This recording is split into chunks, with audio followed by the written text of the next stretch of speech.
Hello folks, my name is Osio and welcome to another reaction. I'm here to reacting declassified videotape and someone want to reacting to this video and it's this is Niger ambush by the American been ambushed by ISIS, and let us see what's going on.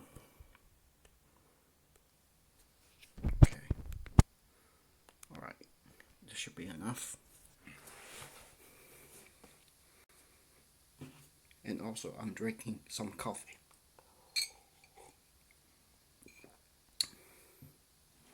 And also,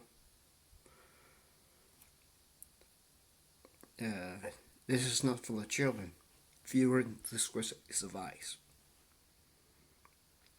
United States Africa Command, located in Stuttgart, Germany, is the 4-star geographic combatant command headquarters with strategic responsibilities for all U.S. military operations in the Africa area of responsibility.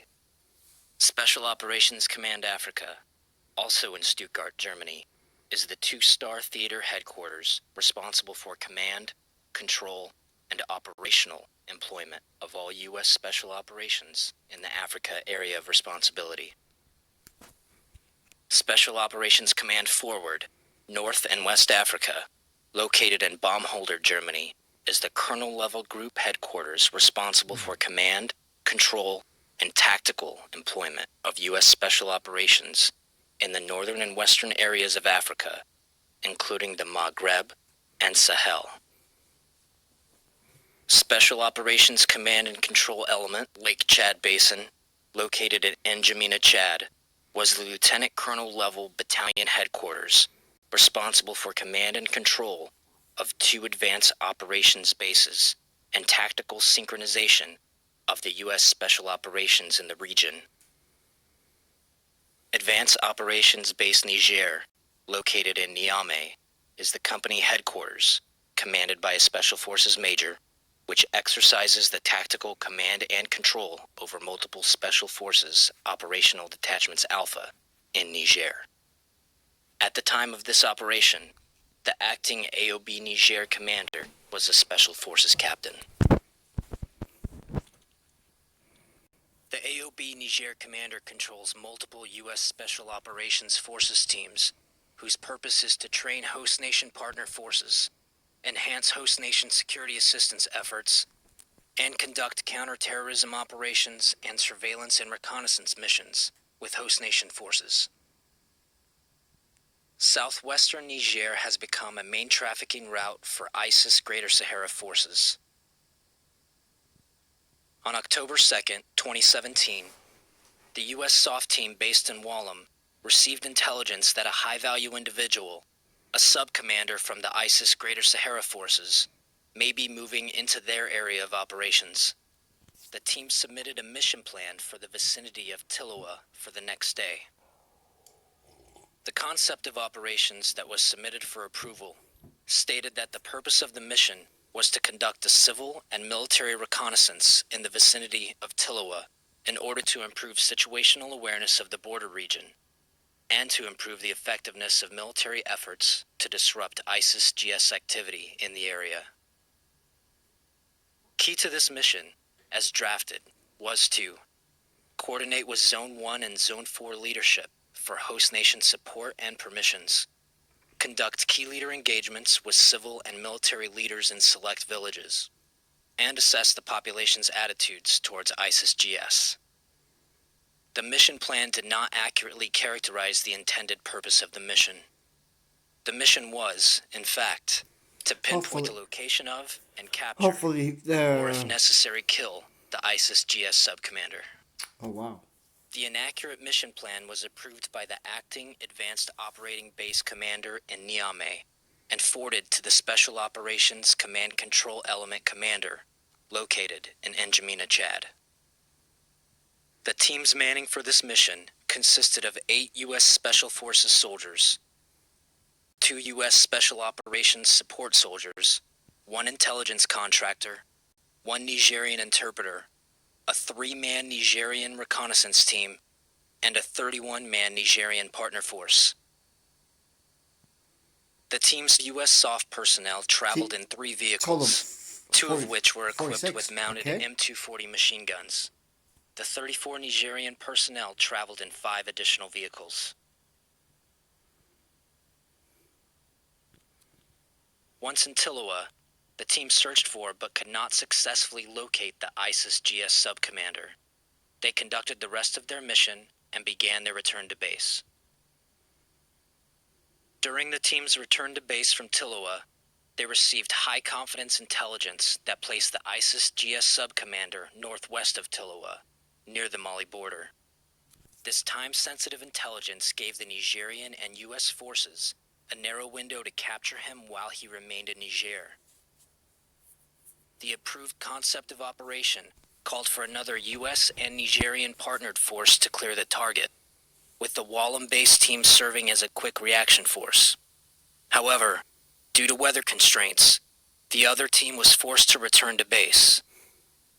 At this time, the target location had been under aerial observation for 6 continuous hours with no enemy activity.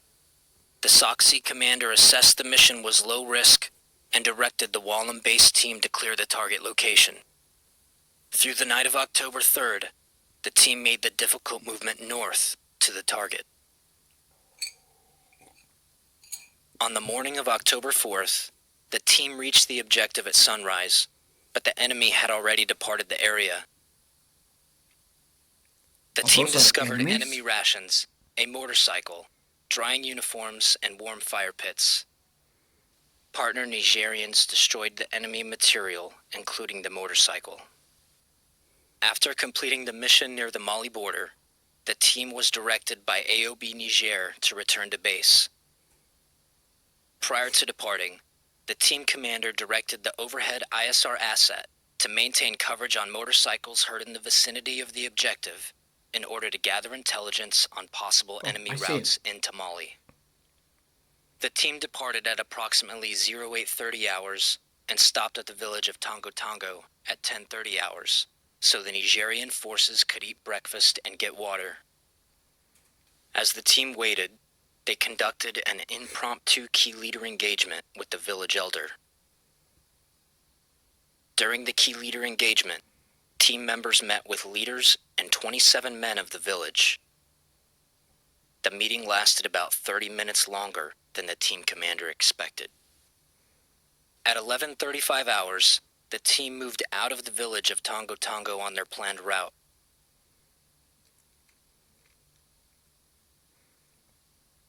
Okay. Approximately 100 meters outside of the village, enemy forces attacked the team with small arms fire directed at the rear of the convoy. Enemy fire was initially light, then intensified as they advanced through the woods on the team's position. At this point, the convoy halted. The team reported enemy contact to the advanced operating base.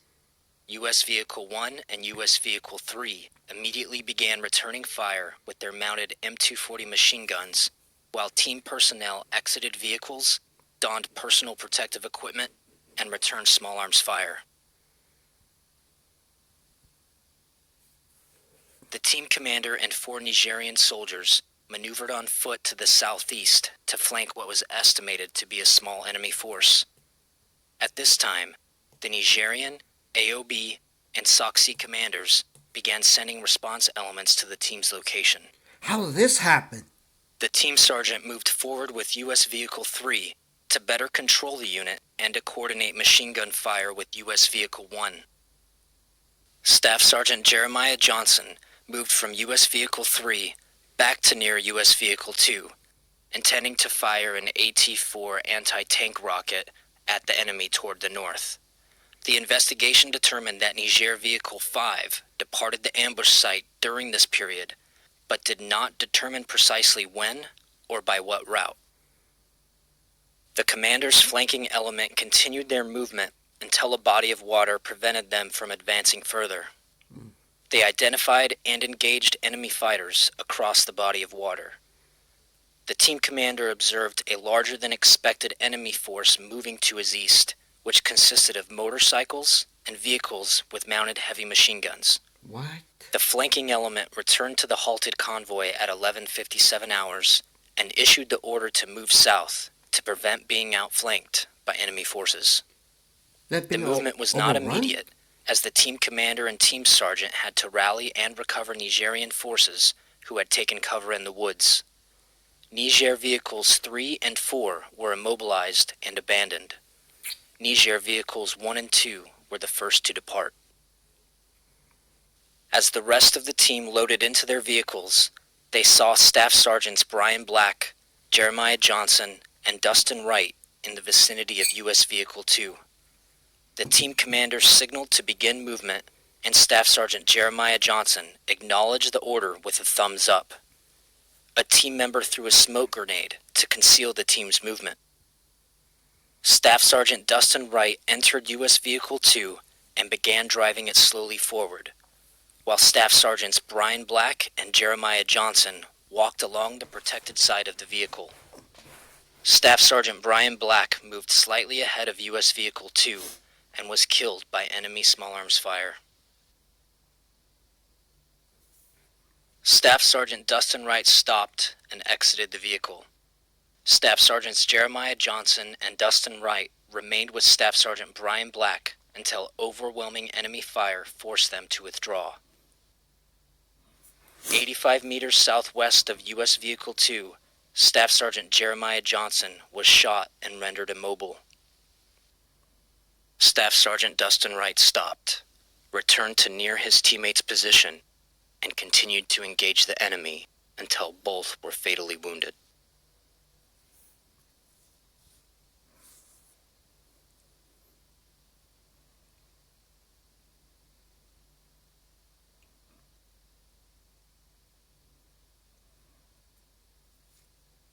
U.S. Vehicles 1 and 3 and 2 Nigerian vehicles drove approximately 700 meters south of the ambush site to form a defensive position referred to as Position 2. The team realized that not all of their personnel and vehicles were present at the defensive position. After repeated attempts to radio the team members last seen in the vicinity of U.S. Vehicle 2, two U.S. SOF members from U.S. Vehicle 3 volunteered to return on foot to the ambush site to attempt to locate them. What? Sergeant LaDavid Johnson, That's crazy. a special operations mechanic and the driver for U.S. Vehicle 3, moved to the rear of the vehicle to engage the enemy with the vehicle-mounted M240 machine gun. When that weapon ran out of ammunition, he switched to the M2010 sniper rifle. Approximately 10 minutes later, two additional U.S. team members moved to join the pair that was maneuvering back to the ambush site. The first pair moved to where they thought U.S. Vehicle 2 would be, encountering and killing several enemy combatants before needing to withdraw under fire. As they were withdrawing to the southwest, they linked up with their follow-on teammates and began planning another route to U.S. Vehicle 2. Back at Position 2, the team commander and his element continued to battle the enemy attacking from the east.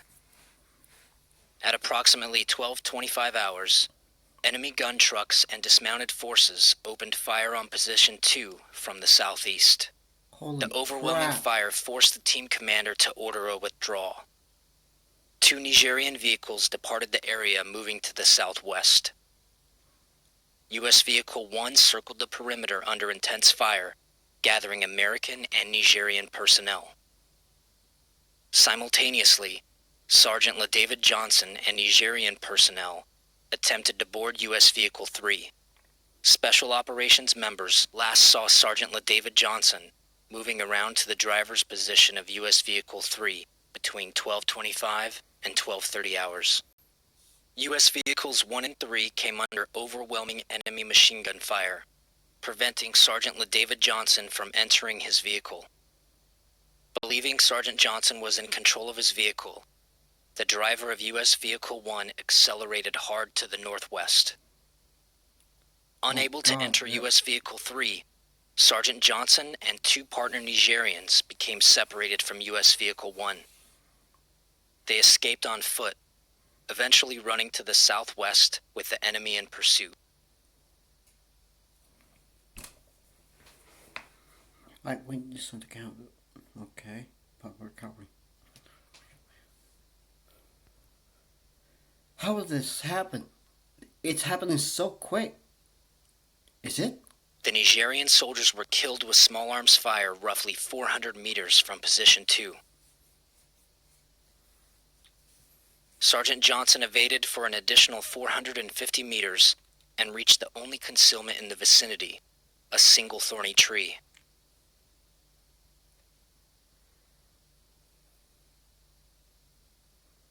At this position, he continued to fight. An enemy vehicle, armed with a mounted heavy machine gun, stopped within 100 meters of Sergeant Johnson's location, firing on his position and cutting off further escape while enemy forces closed in.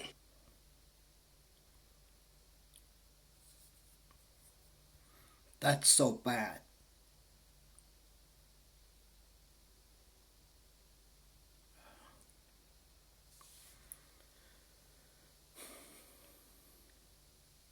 Leaving position 2, U.S. Vehicle 1 moved northwest, pursued by enemy vehicles and under intense enemy fire. Team members did not realize U.S. Vehicle 3 did not follow. During this movement, 5 of the 7 passengers in the vehicle sustained gunshot wounds, with 1 Nigerian fatally wounded. The driver was shot through the elbow, but continued to drive. The team commander, riding in the bed of U.S. Vehicle 1, was shot and thrown off the vehicle. The driver performed another circular maneuver under heavy fire to recover the commander, and resumed movement towards the northwest with the enemy in pursuit.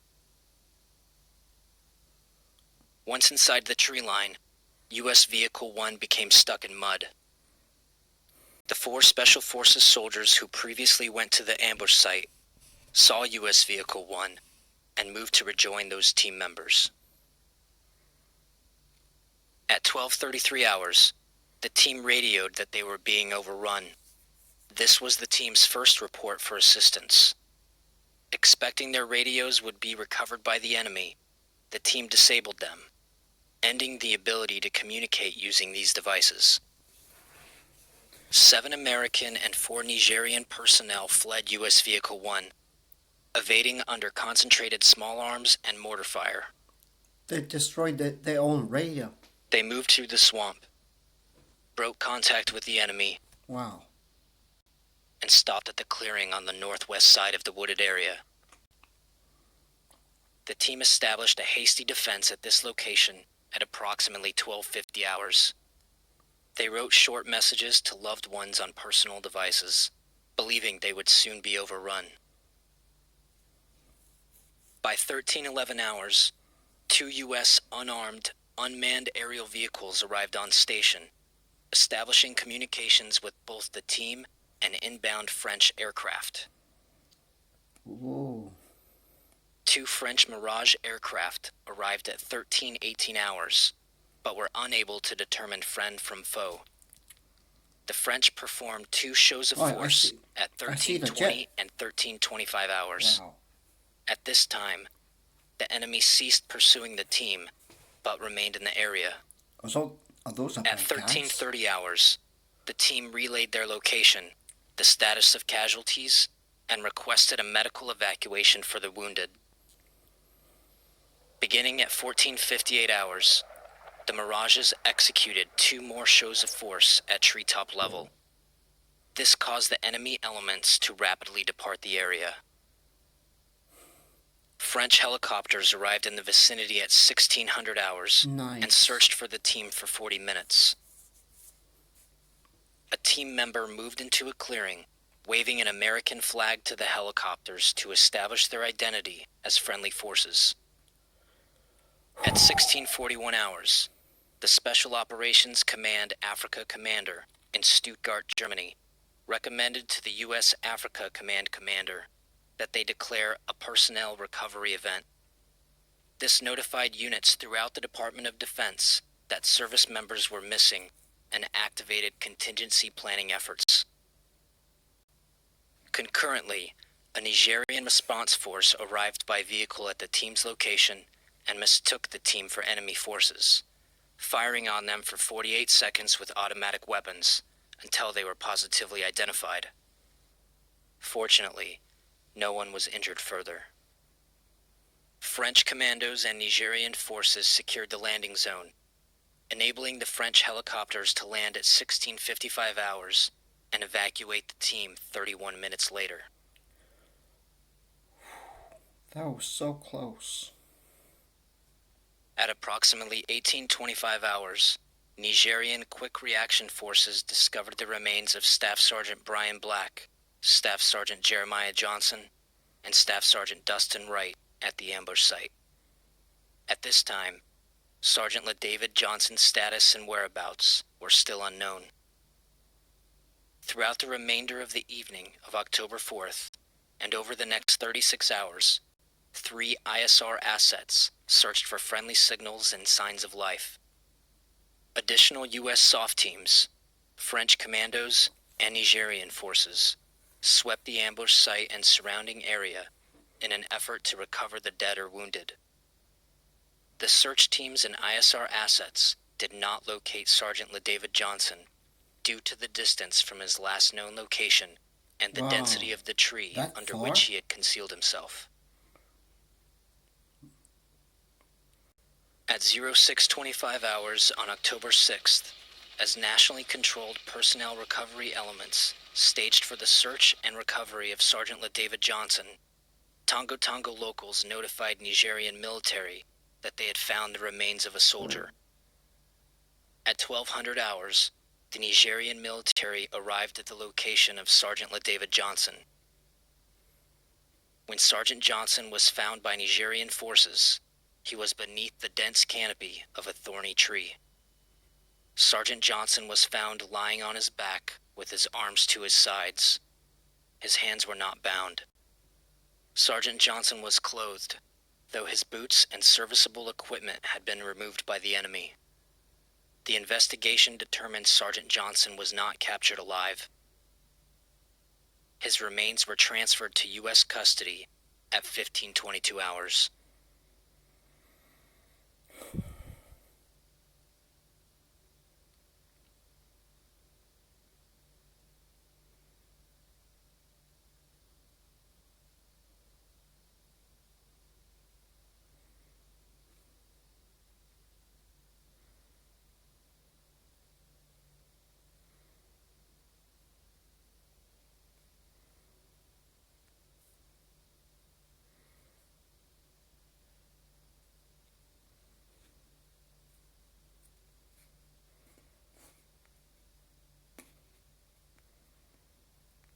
Wow, that was insane.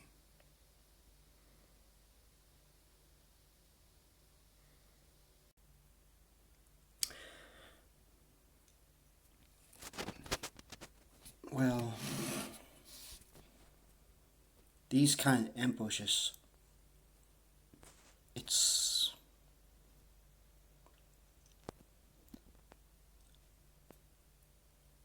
wow, that I have no clue how can I to describe it.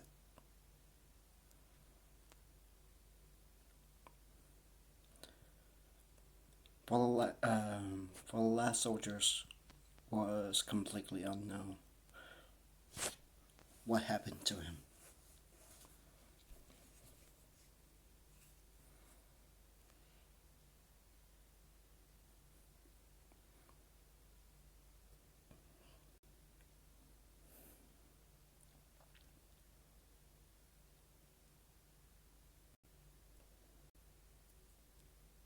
Those ISIS, they literally overrun the Nigerian and the Americans so quickly. Especially they overrun the village Tongo Tongo. Is it?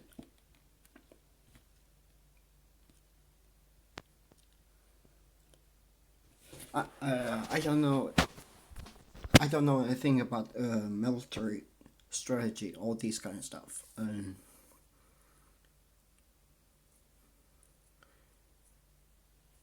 It is so overwhelming.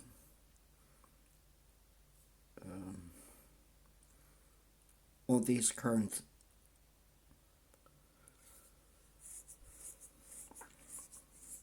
these kinds of situations, it's really so bad. If it was supposed to be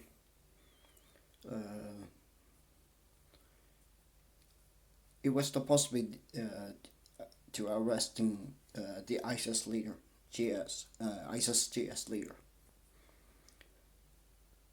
They got suddenly ambushed and overrun.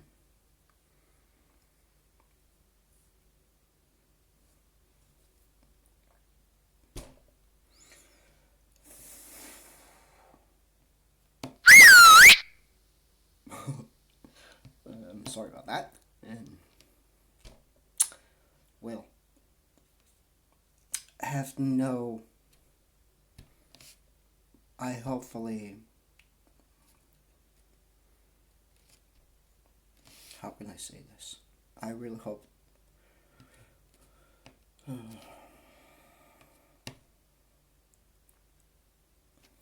have no clue how to describe this.